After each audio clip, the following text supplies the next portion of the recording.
In a small town called Tuam in the west of Ireland, there is a place that looks ordinary. Houses, gardens, and the sounds of everyday life.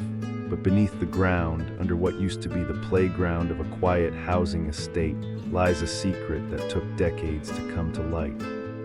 It is a place where nearly 800 children were buried, tiny bodies lost in silence, no headstones, no names, only the soil holding their memory. This is not the story of a single crime. It is the story of many small, quiet wrongs added together until they became something terrible. This is the story of the Tuam Babies. The building that once stood on that ground was called the Secours Mother and Baby Home. From the outside, it looked like a place of charity, a place where unmarried mothers could give birth, where children could be cared for. But behind the walls, life was much harder than most people knew. From 1925 to 1961, thousands of women passed through those doors. Many were young, many were frightened. They had been sent there by their families, by the church, or by society itself, simply because they were pregnant and not married. Back then, being an unmarried mother in Ireland was seen as a shame. Families often hid their daughters away. Some never saw them again. Inside the home, the women had to work. They scrubbed floors, washed clothes, cleaned walls, all while pregnant or just after giving birth. They were told this work was part of their repentance. Some were not even allowed to keep their babies. The children were often separated from their mothers. Some were put up for adoption, sometimes even sent abroad. Others stayed in the home, often under poor conditions. Food was limited, medical care was minimal. The babies were small, weak, and often sick, and many of them died. The official records say that 796 children died while the home was open. Most of them were under the age of 3. Some died from sickness like chest infections or diarrhea. Some died from malnutrition. Some died from being born too early and not receiving the care they needed, but many simply faded away. No one outside the home noticed. No one asked questions. Their deaths were recorded, their names were written on paper, but their bodies were not buried in cemeteries. Instead, the truth, as strange and as heartbreaking as it sounds, is that they were buried in what used to be a sewage tank. A tank meant for waste, a tank never meant to hold human remains. How do we know this? Because of one woman. Her name is Corless. She is a local historian, not a police officer, not a lawyer, not an activist. Just a woman who lived nearby and started asking questions. She had always heard stories about children being buried near the old home. Whispers, rumors, but no one seemed to know for sure. So Catherine went to the public records office. She searched for death certificates of children who had died at the home. She found almost 800, but when she searched the burial records, the list of where each child was laid to rest, she found almost nothing. That's when she knew something was terribly wrong. Catherine didn't stop. She kept digging through old files, asking hard questions. She went to the site where the old home had stood. Now it was just a patch of grass beside some houses, a place where children played. But underneath that grass, she believed, were the remains of hundreds of other children. Forgotten, unmarked, hidden from the world. She tried to tell people. At first, many didn't believe her. They said it was impossible, that she must be mistaken. But in 2017, the Irish government funded an official excavation. They dug down and they found what Catherine had feared all along: chambers. Bone fragments, small human remains. Some of the bones were so tiny they belonged to babies as young as 35 weeks in the womb. Others were toddlers. Most had been placed there without coffins, without care, without ceremony. The place that once held waste had become a mass grave.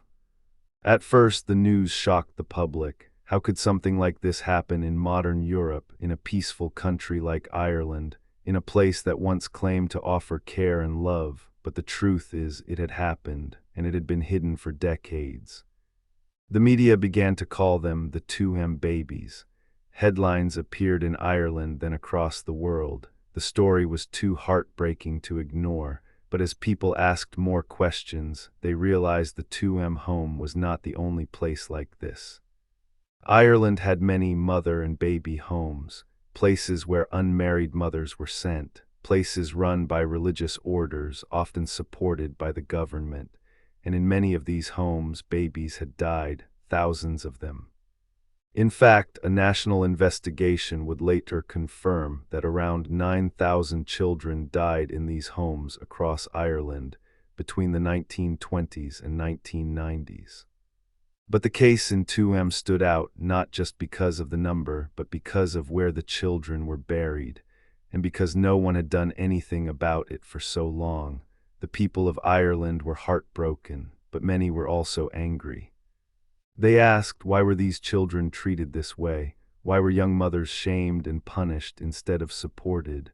Why did no one stop it? Why did the church, the government, and society allow it all to happen? And why did it take so long for the truth to come out? Catherine Corless became a national figure, but she never wanted attention. She always said the story was not about her. It was about the children, the ones who had no voices. The ones who had no graves, the ones who had been forgotten. She worked with families. She helped them find names, dates, records, anything that could connect them to the babies who had died. She believed that every child mattered, that every life deserved to be remembered, and slowly the government began to respond. In 2018, the Taoiseach, Ireland's Prime Minister at the time, Leo Varadkar, gave a national apology. He said what happened in Tuam was a stain on Ireland's history. He promised justice. He promised dignity for the victims, but justice is not always quick, and for many families, the apology came too late. The people who ran the Tuam home, the Secours sisters, also released a statement. They expressed sorrow, but many survivors felt it wasn't enough because there were no trials, no one was arrested, no one went to prison.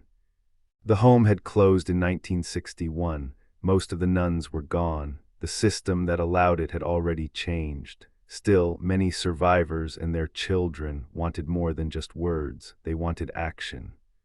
In June 2025, nearly a decade after Catherine Corless first shared her research, excavation finally began. A team of archaeologists and scientists arrived at the site. Their goal was not just to dig up bones. It was to honor the children, to identify them, and to give them proper burials. This was not easy work. The remains had been underground for over 60 years. They were small, fragile, and scattered in multiple underground chambers. Some had decayed, some were mixed together, and DNA testing would take time, months, maybe years, but still, it was a beginning. For the first time, the children would be brought into the light. For the first time, Ireland would say their names.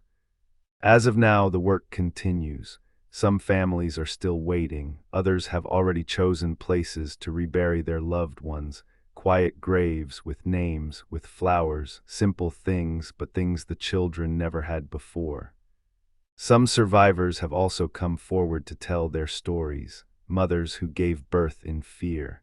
Children who grew up not knowing who they were. People who were adopted without ever seeing their real families. And through all their pain, there's one thing they all ask: please don't forget.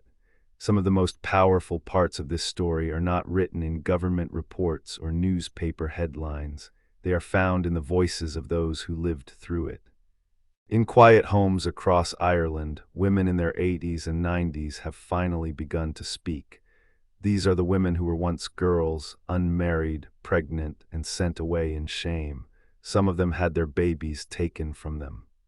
Some never even got to hold their child. Others saw their babies die in front of them but were told to say nothing, to move on, to forget. One woman, now in her late 80s, remembered the cold bed where she gave birth.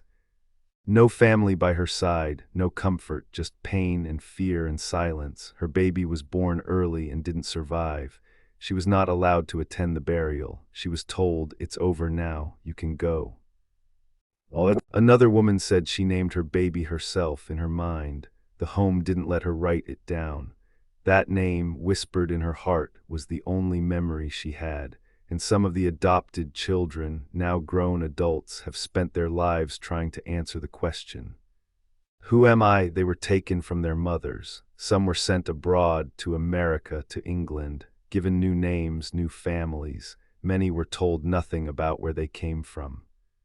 Only later did they discover pieces of a painful truth, and for some, it led them back to Tuam. These are not just stories from the past. They are stories that still live in people's bones, in their dreams, in their silence. For years, the country didn't talk about these things. It was easier not to know, easier to believe that these places were doing their best, that the children had been cared for, that the mothers had been helped, but silence can be a kind of protection. And also a kind of cruelty, because silence is what allowed so many children to die without a name. It is what allowed them to be placed in a waste tank. It is what told their mothers that they were wrong or bad or unworthy of love. What happened in Tuam was not one moment, one person, or one decision. It was a long series of quiet choices made by people, by institutions, by a whole society that believed it was doing the right thing. But what happens when the right thing hurts the most vulnerable? What happens when rules are followed but compassion is lost? What happens when we trust authority more than we trust humanity? These are the questions that the Tuam Babies ask us even now from beneath the ground. Today, there is a simple sign at the site in Tuam. It lists the years the home was open. It acknowledges that children died. It stands beside a grassy patch of land where neighborhood children once played without ever knowing what lay beneath their feet. And nearby, a small group of volunteers continues to plant flowers, tend the space, and tell the story. Some of them are descendants, some are neighbors, some are strangers who simply believe this must not be forgotten because the children deserved more. They deserved love, care, dignity. They deserved names, graves, mourning. And they deserve, even now, our remembrance. The story of the Tuam Babies is not an isolated tragedy. It is a window into something much bigger, something that lasted for generations, something that shaped the lives of tens of thousands of women and children across Ireland. Between the 1920s and 1990s, Ireland operated over a dozen mother and baby homes, and even more smaller institutions like county homes and workhouses. These places were meant to provide care for women who became pregnant outside of marriage, but in truth, they were built to hide them. In the early 20th century, Ireland was a deeply conservative country. The Catholic Church held enormous power not only in religion, but in schools, hospitals, and public policy. At the same time, poverty was common, large families were normal, and social rules were strict. To become pregnant outside of marriage was seen as a disgrace, a shame not just on the woman but on her whole family. Young girls, some as young as 13 or 14, were sent away. Some went quietly, some were forced. Many never returned home. Their destination was one of these mother and baby homes. They were told they would be cared for, that it was a place of protection. But behind the walls, many women experienced something very different. They were expected to work hard, scrubbing, washing, cleaning, cooking, even when heavily pregnant, even after giving birth. They were told their suffering was their punishment, that their sins needed to be cleaned through labor. Some were allowed to stay with their babies for a short time. Others had their babies taken almost immediately. Many were told that giving up their child was for the best. In some homes, mothers were not allowed to know where their babies went. Adoptions, sometimes illegal or undocumented, were carried out across Ireland and even to other countries, especially the United States. Years later, many of these children would try to trace their roots. Some succeeded, many didn't. But perhaps the most painful part of these homes was this: thousands of babies died. In the Tuam home, nearly 800. In other homes like Bessborough, Sean Ross Abbey, Castle Pollard, and others, hundreds more. A government report published in 2021 revealed that between 1922 and 1998, around 9,000 children died in these institutions. That's roughly 15% of all children who passed through the system. Many of the causes of death were the same: malnutrition, respiratory infections, gastrointestinal disease, neglect, poor hygiene, lack of medical care. It wasn't that the homes had no doctors or nurses. Some did, but the care was often too little or too late. Some staff were kind, others were not, but the system itself, the rules, the secrecy, the judgment, allowed children to die quietly, without notice, without investigation, without dignity. When the Tuam story came out, survivors from other homes began to speak. One woman recalled giving birth in pain, alone, while the staff scolded her for crying. Another remembered holding her baby for only minutes before he was taken away. She never saw him again. A man who was adopted from a home said he found out decades later that he had a twin sister who died at birth, something he was never told. There were stories of cold dormitories, babies crying in rows, tiny coffins buried without markers, mothers told not to grieve, told to forget. But how do you forget your own child? How do you forget a place that changed the entire course of your life? In 2015, the Irish government set up a commission of investigation to look into the mother and baby homes. Survivors had waited decades for this moment. They hoped their stories would finally be heard, that the truth would be recorded, that the country would finally listen. The investigation lasted for several years. It collected thousands of pages of documents, records, and testimonies. Survivors were invited to share what happened to them, many for the first time. Some could barely speak through their tears. Others had kept their secrets for over 60 years, but they came forward anyway because they wanted the truth to matter. In January 2021, the final report was released. It confirmed what many already knew and what some had long feared. It said that about 56,000 unmarried mothers and 57,000 children had passed through the main homes between 1922 and 1998. It said that 15% of the children had died, especially in the early decades. It confirmed poor sanitation, overcrowding, a lack of emotional support, a culture of shame. It confirmed that some mothers were verbally abused, that some were forced to sign adoption papers, and that many were treated more like prisoners than patients. The report also admitted that society as a whole, not just the church, shared the blame. Families, neighbors, public officials, many had turned their backs. Soon after the report was published, Taoiseach Micheál Martin gave a formal apology on behalf of the Irish state. He spoke from the floor of the Irish Parliament.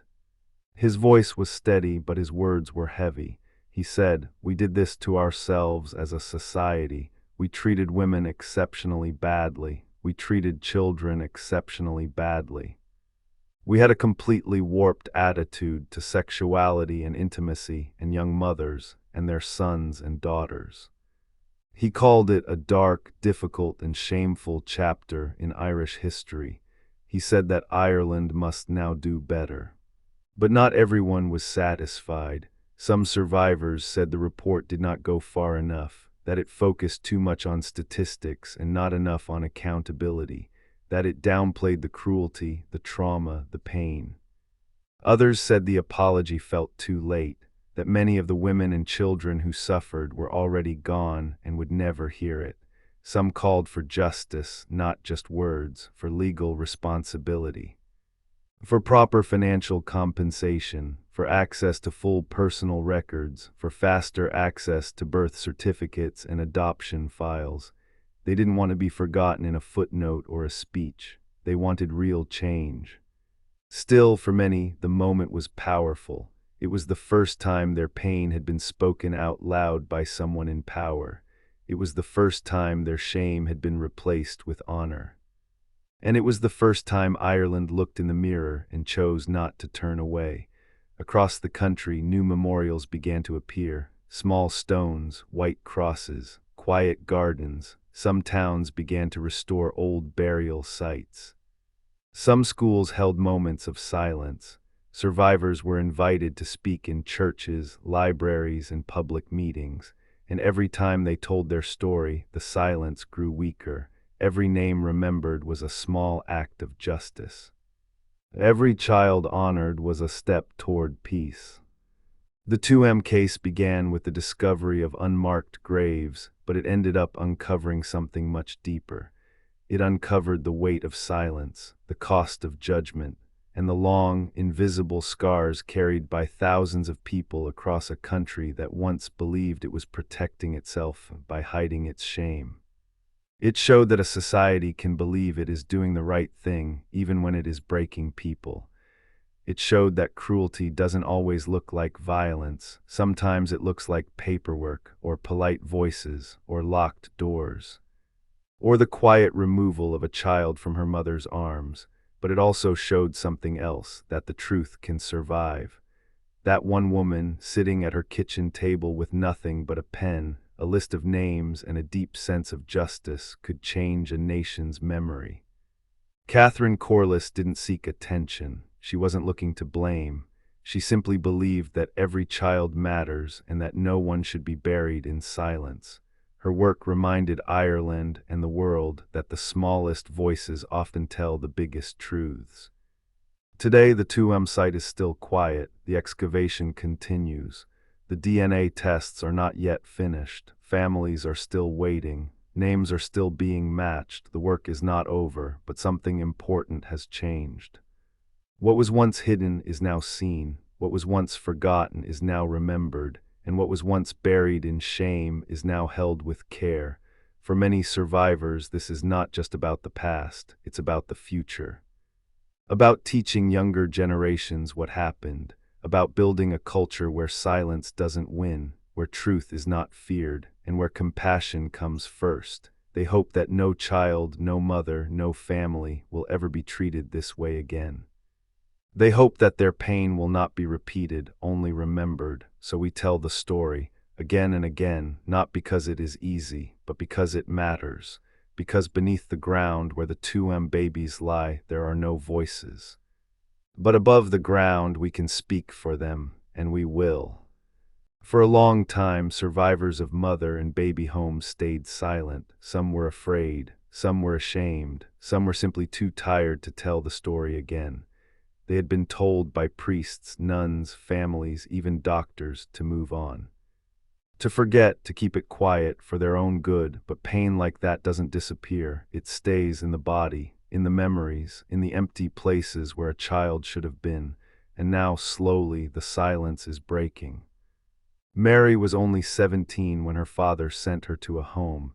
She had been in love, but the boy left when she told him about the baby. Her family was furious. They said she had ruined their name, that she had brought shame to the house. She gave birth alone in a cold room. She was allowed to hold her baby for one day, then the baby was taken. She was told the child had gone to a good family in America. She never saw her baby again. She was told not to speak of it, not to ask questions. Be grateful, they said. You've been given another chance. But for the next 50 years, every birthday, she lit a candle. She didn't know where her child was, but she remembered. John was adopted as a baby. He grew up in a loving home, but he always felt like something was missing. He didn't look like anyone in his family. He didn't know where he was born. And when he asked about his past, the answers were vague. When he turned 50, he began to search. It took him 5 years to find his original birth certificate. 5 years of closed doors, lost records, and we're sorry, we can't help you. When he finally found the name of his mother, she had already passed away. He never got to meet her, but he found letters she had written hidden away in an old case, letters asking for him, letters hoping he was safe. She had never forgotten. Not every story ends in reunion, but every story is real. Thousands of people in Ireland and around the world are living with these hidden histories. They are sons and daughters who never knew their mothers. They are mothers who were told to pretend they never gave birth. They are brothers and sisters who never met each other. They are families that were broken by silence, but now they are speaking, in books, on radio shows, at community events. In courtrooms, in interviews, at vigils, they are standing on stages and saying, "This happened to me. And this was real. We were not sinners, we were children, we were mothers, we were people." Their courage is changing Ireland, not through anger, but through truth, through quiet bravery. The survivors of mother and baby homes are no longer alone. In the years since Tuam became public, they have formed support groups, legal campaigns, and advocacy networks. Many survivors had never met each other before. Now they share stories, offer comfort, and fight together. Their goals are simple, but deeply meaningful: to be heard, to be believed, to know the truth, and to give the next generation a better, more honest world. One of the most urgent demands is access to records. For years, adoption files, birth records, and death certificates were held in silence, some locked away by the church, some by the state. Survivors say this is one of the deepest wounds, not being allowed to know who they are or who they lost. In many cases, the law still protects the privacy of the institutions more than the rights of the individuals. People are told, "You don't have the right to your own name. You don't have the right to your mother's signature. You don't have the right to know why your child died." But survivors continue to fight back. They say, "We're not asking for revenge. We're asking for our stories, for our names, for the truth." There is also the issue of redress, a way for the state to admit responsibility and offer financial compensation. In 2022, the Irish government announced a redress scheme. It included payments to survivors based on how long they spent in the institutions and whether they suffered loss, neglect, or forced separation. But the plan was limited. Some survivors, especially those who stayed for less than 6 months, were not included. Many felt forgotten again. Others said that no amount of money could ever repay what was taken. Still, for some, it was a start, a small recognition that what happened to them was wrong. But beyond the records and the payments, what many survivors want most is recognition. To walk into a room and not feel shame. To be able to say, "I was in a mother and baby home," and be met with compassion, not silence. To see their children honored not as lost souls, but as real people. Today, some survivors speak in schools. They talk to students about the past, about kindness, judgment, and the dangers of silence.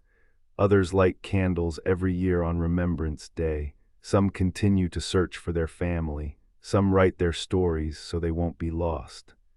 And some simply sit in quiet places, remembering a child they never held long enough, but never stopped loving. In the middle of all this pain, something beautiful has begun to grow: connection. Survivors who once believed they were the only ones now realize they are part of something larger, a community, a shared history, a quiet, invisible strength. They find comfort in each other's voices, in letters, in late-night phone calls. In memorial services where strangers hug like family, because they are family in the deepest sense. Not always by blood, but by experience. Some of them say, "I survived, and now I want to live." Others say, "I lost everything, but I still have my voice." And for many, telling the truth, even after so many years, is a form of healing. It cannot erase the past, but it gives it meaning. It turns shame into dignity, pain into purpose, silence into memory. The Tuam Babies were buried in the dark, but now their names are being spoken. The women were locked away, but now they walk freely with their heads held high. And Ireland, a country once known for its silence, is learning to listen. This is not just the story of a tragedy. It is the story of survival, of quiet resistance, of people who were told they didn't matter and proved otherwise. It is the story of how truth, even when buried, can rise again. Not to destroy, but to heal, not to shame, but to remember and not to reopen old wounds. but to make sure they finally have the chance to close with care, with honesty, and with love. When the truth about 2M came out, the world watched in disbelief. Major news outlets from across Europe, the US, and beyond covered the story. The headlines were sharp, the photographs stark. A small Irish town suddenly became a symbol not just of sorrow, but of hidden systems and untold suffering. And people asked the same question: how could this happen? Well, to understand Tuam and the homes like it, we must understand the power that shaped them, the Catholic Church. In 20th century Ireland, the Church was more than religion, it was the voice of authority. It influenced law, education, healthcare, even family decisions. The priests heard every confession. The nuns ran the schools and hospitals. Bishops advised politicians. And in many homes, the word of the church carried more weight than the word of a parent. So when a young girl became pregnant outside of marriage, the church was often the first to know, and the church often decided what would happen next. The message was clear: you are a sinner, you must repent, you must be hidden. This belief was not shouted, it was whispered, preached gently, wrapped in ideas of morality and purity, but the outcome was always the same: shame. Women were told they had failed, families were told to send them away. And once inside the institutions, the church, often through religious orders, took full control. It was not just about caring for women and babies. It was about reforming them, correcting them. The homes were not hospitals, they were not shelters. They were spaces of punishment built around an idea that morality was more important than mercy, but mercy was missing. And the church for many years remained silent. Even after the 2M discovery, many waited for a full apology, for ownership, for accountability. The Secours sisters who ran the 2M home expressed regret, but survivors said it didn't go far enough. No official from the order faced legal consequences. No high-ranking church figure stood before a courtroom. In 2018, Pope Francis visited Ireland. He acknowledged the suffering of mothers and children. He said, "I cannot fail to acknowledge the grave scandal caused by the abuse of young people." But again, survivors hoped for more. They wanted words, but also action. They wanted support, but also justice. At the same time, something began to shift inside Ireland. For decades, people had been afraid to question the church. But now, more began to speak. More survivors came forward. More journalists dug deeper. More artists, writers, and filmmakers told the stories that once lived in shadows. People lit candles, held vigils, built memorials not just in Tuam but in other towns: Bessborough, Sean Ross Abbey, Castle Pollard. Names were being carved into stone. Silence was being replaced with songs, poems, photographs, truth. The country was changing. In the years after the 2M discovery, Ireland began to look inward, not only to face its past, but to ask, what kind of country do we want to be? It wasn't just about graves or records, it was about identity, about truth, and about letting go of fear. Politically, major changes began to unfold. In 2018, Ireland voted to repeal the Eighth Amendment, a law that had banned abortion. The result was loud and clear. The country was choosing compassion, privacy, and individual dignity. In 2015, Ireland became the first country in the world to legalize same-sex marriage by popular vote. Both decisions signaled a deep cultural shift. The same Ireland that once locked away women and judged children born outside of marriage was choosing love over law. Care over control. The voice of the church, once so dominant, was now being questioned, not with hatred but with clarity. And in schools across the country, a new kind of history was being taught. Students read about the Tuam Babies, about the laundries, about the stolen adoptions and the letters never answered, not to shame the past, but to understand it. Young people lit candles for babies who had no birthdays. They painted murals with the names of mothers long silenced. They marched with survivors on remembrance days. They said, This happened in our country, it matters, and we will not forget. The government, too, made promises to preserve the Tuam site as a national memorial, to excavate, identify, and rebury the remains with dignity, to fund mental health services for survivors, to make personal records accessible to adopted people and birth mothers. But progress has been slow, documents are still missing, some files are still sealed, survivors grow older, many don't want to wait another decade for justice. Even so, the movement continues, carried forward by people who were once powerless but now lead the way. What 2M represents is more than a single tragedy.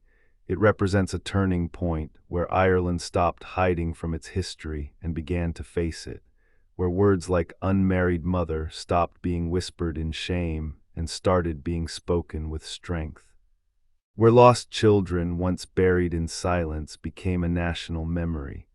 The Tuam Babies are no longer just part of Irish history. They have become part of a global conversation about how societies treat the vulnerable, about how institutions gain power, and about what happens when shame is used as a tool for control. Other countries have watched Ireland's reckoning and seen echoes of their own past. In Canada, the discovery of unmarked graves at former Indigenous residential schools sparked horror and remembrance. In Australia, survivors of the stolen generations still seek justice for being taken from their families. In the United States, forced adoptions, closed institutions, and faith-based homes carry their own long shadows. 2M is not an isolated event, it is a mirror. But in Ireland, the mirror has cracked open not just pain, but change. Survivors who once felt alone now walk together. Children who once had no names now rest under stone markers that say, "You were here, you were loved, you will not be forgotten." And a country that once closed its eyes has opened them, slowly, painfully, but surely. The emotional legacy is still being written, by mothers who whisper their children's names at night, by adopted adults who learn the truth about their birth and feel both joy and grief, by grandchildren who ask what happened to our family and are finally told, by artists, teachers, writers, and filmmakers who carry the memory forward not to keep wounds open, but to make sure they heal with honesty. The children of 2M may never have known the world, but now the world knows them. Their story reminds us that silence is not peace, that shame is not justice, and that healing begins when we choose to remember, even when remembering hurts. Because a society is not judged by how it treats the powerful, it is judged by how it treats the unseen, the unheard, the forgotten. And now, because of voices like Corless, survivors, and all who chose truth over comfort, the 2M Babies will never be forgotten again. If this story moved you, please don't let it fade away. Like, share, and subscribe to Rose and Crimes, where we uncover forgotten truths and give voice to the voiceless. Your support helps keep these stories alive. Thank you for watching.